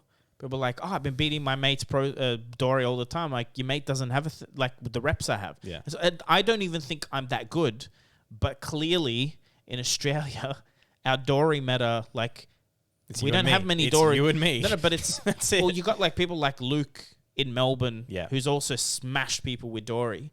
People have no idea how good it can be because we've had the game since Dory. I personally haven't, but there's enough people around that can give you some pretty good advice. Like, the second I started learning Blitz, so people giving me good advice into Dory, how to block into it, I learned week 2 or 3. I don't think that happens if you're in a country where you started and Monarch was the first set you touched, like locally. You haven't practiced blocking into Dory, and everyone wants to play the new heroes like Arachne. Mm-hmm. You might have a local Dory, but if that local Dory hasn't learnt from people that play WTR Alpha in draft, It's going to be hard. and go, look, man, with my hundreds and hundreds of reps, don't block a naked Dawnblade. Overblock if you're going to block. Yeah. Multiples of 3. Like, it seems straightforward, but, man, at Pro Tour, it wasn't. Like, for people that are in a pro event, they did not have People reps seem into it. woefully underprepared. They didn't have... No, but it's underprepared. You know, prepared to the... Like you said, to the like level of who's around you. Mm-hmm. If no one's a very good Dory player around you, how the heck do you prepare into it? You can't. If you're a boxer and you've never ever been able to train with a southpaw, it doesn't matter if you're the best boxer in the world, a southpaw maul you. Do you know what I mean? Like, it doesn't matter. You got to find a southpaw that's as good as you, and then you'll start getting start sparring. Yeah. I could imagine like some of the duties for like a team manager coach. You'd be, itineraries, sponsorship, sourcing cards, coming up with deck ideas. What other things am I missing here? Like that you'd be responsible for? The most important Diet. thing, yes, is actually, when I've done this before, the thing that I focus on more than anything else is diet and exercise. And that's because your mind is, and this is not some fucking, It's not hocus pocus. I'm not trying to sell you supplements here, but the quality of your mind. goddamn. Sounds like a pyramid scheme to Yeah, me. the quality of your mind, as you can read in my ebook, is directly correlated with the quality of your body, right? And if you're not able to physically like, if you're not healthy when you sit down and play, your brain's not working as well, right? Sure, there are some people who are just like absolute geniuses who are operating on quadruple digit IQs. But those people with good diet and exercise Still will perform optimize, better, yes. exactly. I Doesn't matter who you are, you Yep. can optimize. The first thing, like I remember, I was managing a team for Dota, original Dota, Warcraft Dota, and it was a decent team out of Europe. And the first thing that I did for these fucking sweaty neckbeards was get them to all start doing cardio. Now, not because I was like, oh yeah, gains, hooroo, we're all going to go start doing bikini body tournaments and things like that. No, absolutely not. I just needed them to get out, stop, sitting in front of their computer in low light every single day, get outside, start eating better, learn to cook a couple of your own meals. Sure, we got meal deliveries done. but learn to cook a couple things for yourself, cook your own snacks, and then go outside, get some sunlight, and just go for every day 15, 20 minutes. That's all it was. Something very, very small. And then some of them went, oh, actually, you know what? I'd like to learn how to deadlift. And I say, okay, fine. Yeah, we can do that. And we go to the gym and I'll teach you how to deadlift. And I'll teach you how to squat and I'll teach you how to do bench presses properly, right? Simple stuff just to make your body strong. Helps your mind so much. That's definitely the first thing that any team needs. I mean, it's almost to the point where if I have someone on a team who doesn't want to do those sorts of things, I'm almost reluctant to help them, because it says to me, if someone who you've brought on as a manager is saying to you, you should be doing these things, they're good for your health, they're going to make you better, and you turn around and say, no, I'm a pro gamer, then like, I don't need my body at all. No, it says something to me already about your mentality. That's very important. Yeah, things like card and sponsorships, reaching out to other management, organizing accommodation. I mean, these are all basic things. These are things that really you don't need me there for. But you know, it makes it simpler if it's done by someone who has the expertise. But a lot of gamers aren't I've known noticed. for running on time and turning up to places on time, and notoriously quite disorganized. Man, you're not Go going the to fuck win to worlds if sleep. you miss round one. You know what I Yeah, mean? Like, yeah, if people exactly. actually want to win, that's shit I think you'd expect from them before they are in a team. Yeah. Like, I don't think there's a way to... If you're not, like, punctual, you're not going to get be dropped. champion. I think it's very unlikely you'll end up being a champion. Yeah, that's there's what I'm saying. some stuff that's kind of like adjacent to the cards things, telling people as well to stop playing, when they get burned out, or just breaks. also just being there. I understand it can be very stressful if you're someone who puts a lot of pressure on yourself as a TCG player, which I definitely do and used to do.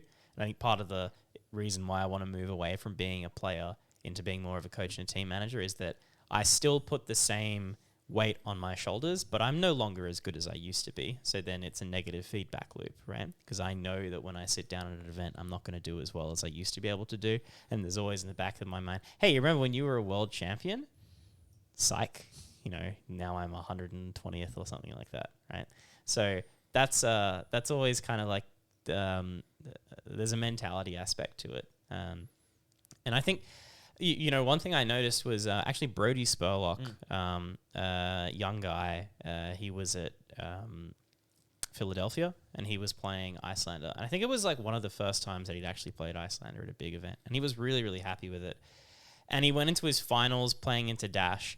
And the first thing that he did before the game started is he came across to Yuanji and myself and said, do I go first or second? Like, what's the strategy going on here? Like, what cards do I sideboard in? What cards do I sideboard out? And I had some ideas that, obviously he and Yuanji do a lot of work together.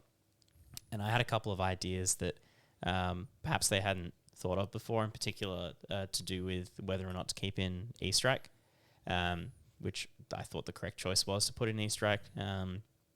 He went off to the bathroom, he came back, talked about it a little bit more, immediately receptive to two players who have more experience. Yuanji as well, immediately said, oh yeah, no, Phil's played like one-tricked Icelander since the set came out. Yeah, okay, think about the logic. Yep, it makes sense. Cool, yeah, we should do that.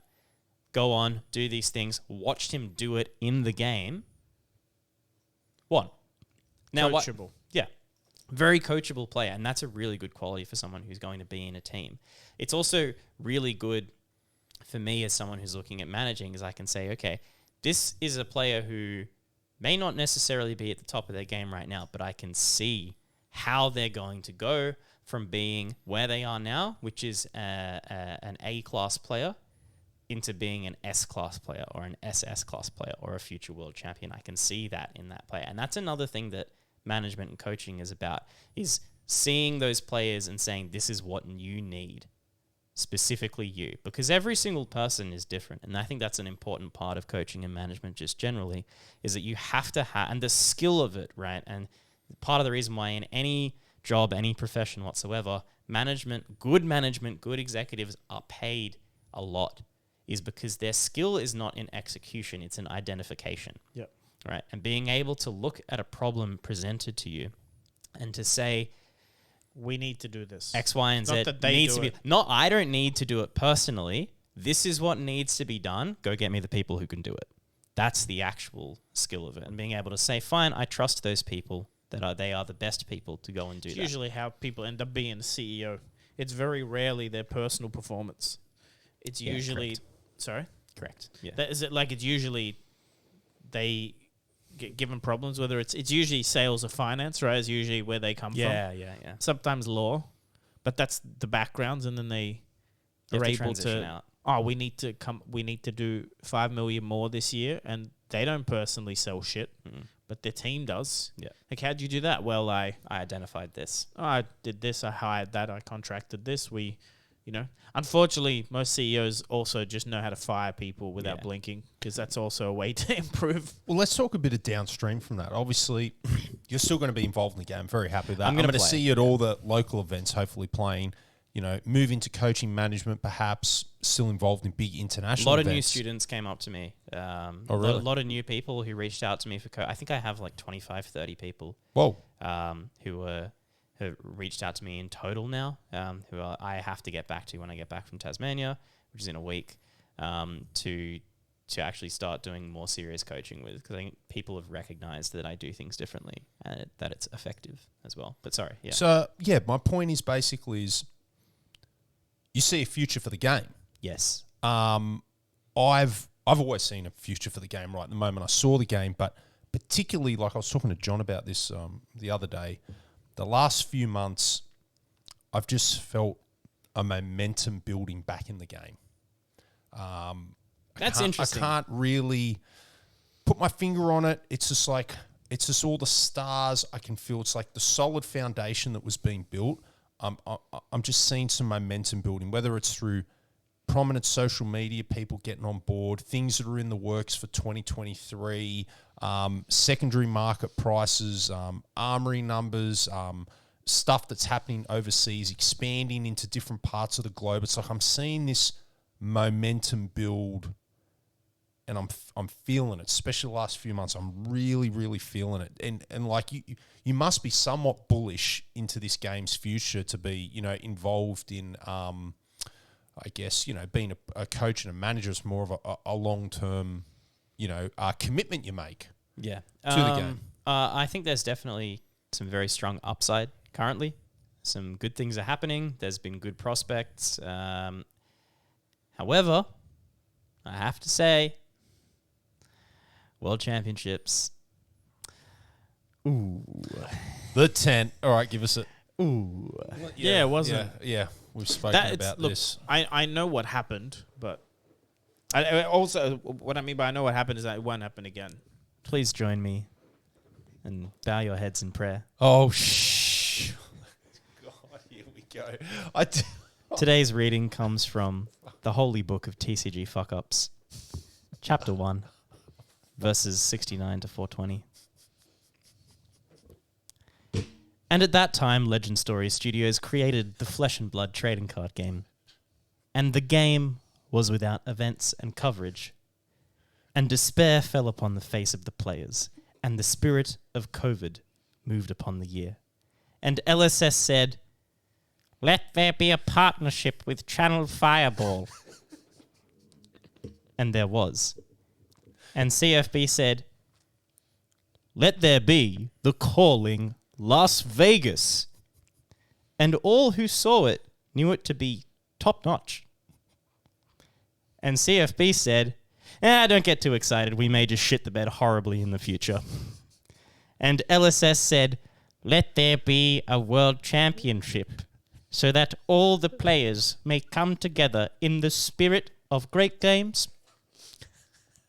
And the players rejoiced, for that was sort of the point of buying the cardboard in the first place. And they prepared for their pilgrimage. And CFB said, "Hang tight, fellas, we have a deal for this sick convention center in San Jose." And the players were a little confused that accommodation was so expensive, even though San Jose is basically the middle of fuck all nowhere, California. But they went along with it nonetheless. And LSS said, "Let there be event-exclusive merchandise, play mats, and sleeves and prize wall goodies.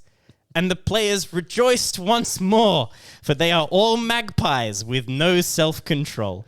And CFB said, ooh, about that.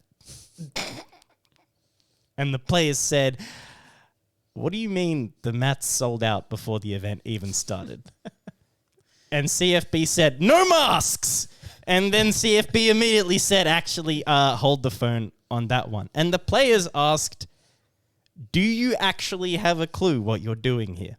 And CFB had several answers for these and other questions, but they all sucked and generally made no sense whatsoever.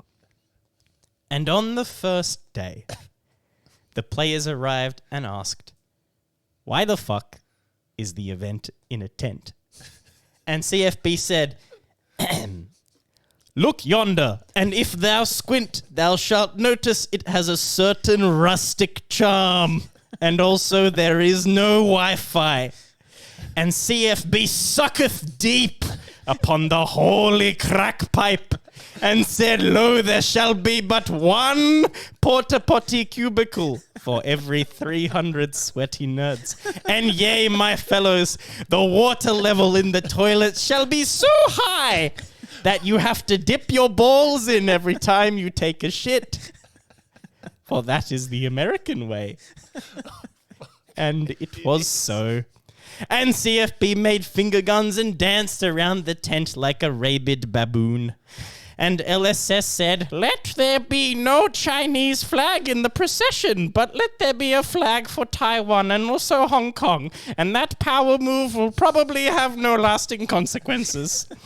And even my father, who hath never sworn, nay once in his life, looked upon the carnage and said, son, this is pretty miserable. I'm going to fuck off to the Napa Valley with all of the hoes. And the players despaired, for he spake the truth. And from then on, there were no more hoes to speak of. And on the second day, I ventured to collect my playmats that I had covetously purchased. But alas, my hubris begat me. One per player, said CFB. And also we don't have any of the ones you ordered, because we sold them to other people who picked them up yesterday. And I said, I've already paid for them, and you've sold them to other people. Are you coming the raw prawn with me right now, you incompetent fucks? But CFB had no seafood available, and indeed they were too busy flinking monkey poo around the enclosure. And it was probably around this point that LSS may have looked down upon the event and thought, we may have made a grave mistake with these clowns. And on the third day, CFB rolled out of bed like a drunk uncle, realizing that the cold light of dawn was in fact an officer's standard issue police torch, waking him up from the Engadine station holding cell. After yet another night punching on teenagers at the Macca's drive-thru. And instead of just cutting their losses, CFB partook once more of the holy crack pipe and really doubled down. And CFB said, let it be such that there appear to be plenty of staff at the event, but also let it be that none of them know who's really in charge of what, and let there also be no hierarchy, and let there also be nobody at the event desk, such that processing a $100 refund takes 2 fucking hours, and let it be that the coverage jumps weirdly around the tent so that no one can really see what's going on. And at the evening of the third day, CFB sat back on their IKEA lumbar support armchair and saw that the coffers were full and the corners cut and said it was good. But in truth, it was not good, for it was embarrassingly mediocre. And CFB said, behold, I have given you an event most ordinary, as I was contractually obligated to do, and be thou nourished of my teat, for I provided both overpriced water and day-old sandwiches, and be thou gracious of my sheltering hand, which hath slapped thee all in the dick as a prank. and be thou joyous under my gaze. Though some of you have spent thousands of dollars and travelled many hours to attend this gourmet shitfest. And the players had nothing to say in response, for most of them had well and truly fucked off by this point. And so it was that the community moved onwards with their lives, as LSS had already printed Dynasty. And the allure of wasting more money distracted the players enough that many had already forgotten the disarray of the week prior. And CFB looked upon the butchery before them and said, I told you so, and sauntered away to figure out how to market $1,000 boxes of proxies in what would surely be a successful business venture. Here ends the reading.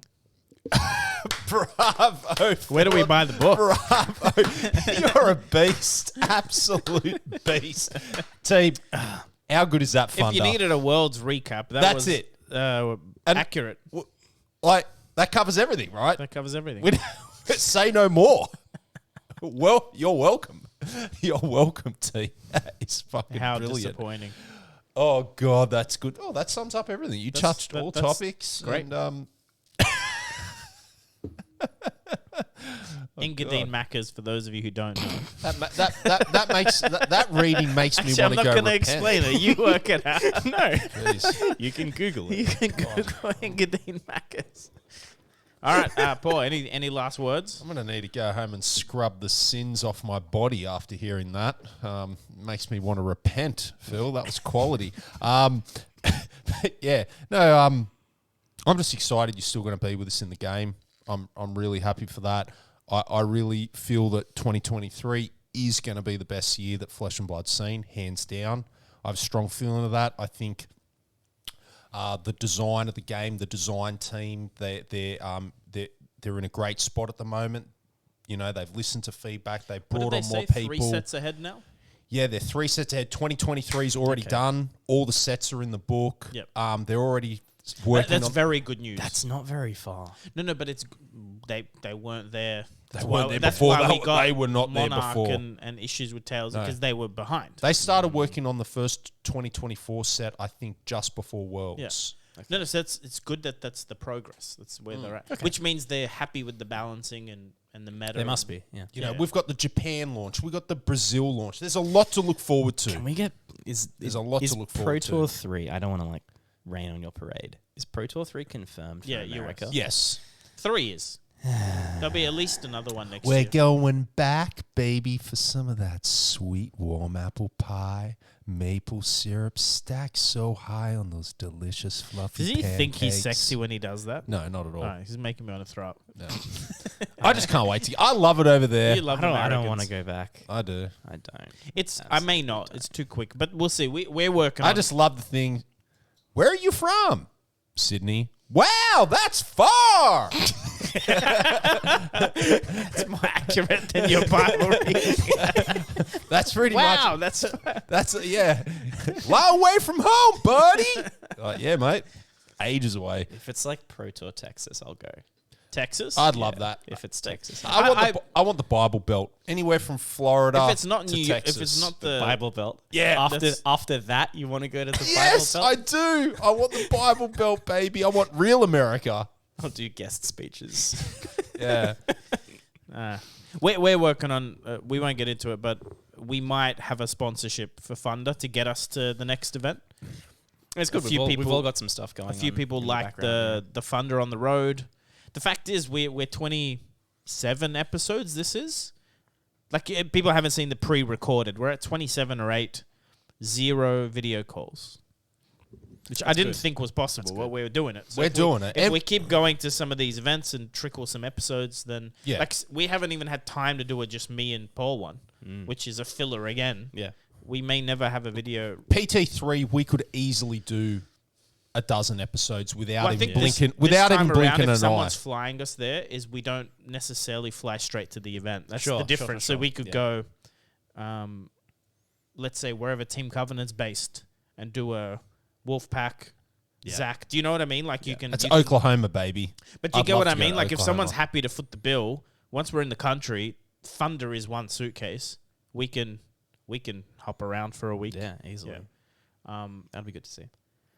Yeah, it's doing well. We're like, it's still fun. It's the most fun we have, and the channel itself is It's good. yeah. Where can people find you, Phil, as always, Yeah. Twitter's probably the easiest place at flukeandbox. Yeah. to hit you up for coaching, anything like Everything that? like that. Yeah. Inactive YouTube channel. Yeah. So Yeah. now that I'm finally, well, I'm not back yet. I mean, I'm flying out tomorrow. I get back on Monday. Mm-hmm. And then I can actually start uploading the backlog that I have, thankfully, which is good. So hopefully I should get out some episodes before Christmas. That's at YouTube. My handle is also at philpsybae on YouTube. That's PHILPSYBAE. Twitter definitely the easiest place to get in touch with me, either directly at me or find, either of your Yeah. stuff, and I'm somewhere there. Yeah, I've been asked to put people in touch with you. It's easy. And you'll be playing in the Pro Quests in In January? I don't know. Okay. I would like to. So I think it might line up awkwardly for me that I'll be out of Sydney when the Sydney ones are on, and I'll be back in Sydney when the Sydney ones are not on. But are you going to do any of the non-Sydney ones? I may, Yeah. but I don't Because know. I'm thinking of just doing that. Yeah. Not that I don't like Sydney, but I think it'd be fun to go Tassie, South Australia. I think if I Gold do Coast. go to any, it'll be Adelaide and Tasmania. Yep. Those would be the two that are sort of more on my radar, but I might come it to the really Tassie depends. one with you. You can show me Tasmania would be around. really nice. Yeah. You should definitely come. I've to never it. been to Tassie. Yeah, Looks if you've never gone to Tasmania, it's a good excuse. Yeah. If you're planning on going, then I'll definitely go. Awesome. Sounds good. What about yourself, Paul? You gonna go to any? Well, Nick Butcher approached me. He wants to start. A big friend of the channel, Nick Butcher. We love the legend, Nick Butcher. Team Dragon Shield. Hello. Oh, that guy. Yeah. He approached me and basically wants to dip his toe into commentary coverage. Sounds good. Got no idea why he asked me because I've got like next to no experience. But anyway, Because he's smart, because he's technical and boring, and you're not technical and funny. there we go. Sorry, Nick, love you. A But match made in compared heaven. to tall Timmy, you're boring. So That's what I meant. what We'll run some poetry. So what we're ironing out is John's going to do the setup with our funder setup, and Nick and myself are going to do on-site commentary for 2 of the Sydney Pro Quests, one up at Blood Rush Gaming and one at Chromatic. So that's a huge announcement. They're going to be on Fluke and Box channel exclusive, so make sure you're tuning in. It's going to be freaking 8 or 10 hours of just mayhem. I'm going to make sure it's really fun. Awesome. It's going to be a lot of fun. Yeah, but also switch, like, you guys will, especially top 8, if you got like Hayden's not in the top 8, will sit. Like, that's Yeah. what they do at Worlds, is they Bring you people alternate, in. and that's how your breaks come and how you stay fresh. And we're going to be on site, so it's going to be great because we're going to have, like John said, people to interact with around us, and it's going to be a good time. So look out for that. We're going to be streaming 2 of Sydney's Pro Quests, hopefully get some great games and have some fun, and you get to see Nick Butcher under the spotlight doing commentary. Look, Nick Butcher is very knowledgeable. I Oh, mean, yeah. I'd like to see him comment. Yeah, you need to have a little bit commentate. of color and a little bit of Yeah. content. I think he's hilarious. I think he's funny. But, too. but having someone who's asking, you'll be asking him questions. Do you know what I mean? You'll be like, Constantly. what is that? What's that interaction? That kind of thing is good. That's it, guys. We always forget to ask people to subscribe at the start. We should try and do that. We're at 612, I think. No, we're trying to high. get I think we're at 6:15 or higher now. We've got a few more this afternoon. We're creeping I up. haven't even checked. That's awesome. Subscribe. Also, if you listen to us and don't view, we're not just on Spotify. The links are on YouTube, but you can find us on RSS. We're on like 80 platforms, just not Apple ones, because I think that's a separate website that I don't use. But the link's on the YouTube description. You can scroll down. But yeah, that's it. We'll see you guys in a week. Actually, the first episode you see before this is Fino Black, so that's a fun one. Enjoy that. We got Hemel, Patel, and Sloop Doop lined up. They're the 3 that haven't been posted yet from Worlds. Bangers. Pretty, yeah. The Sloop one goes deep. Goes wild. Yeah, we'll just talk about cocks for half an hour. Literally for half an hour. Yeah, dick pics specifically. Outstanding. Yeah. It's great. I hope Sloop learned something from it. Anyway. All right, guys. See you soon.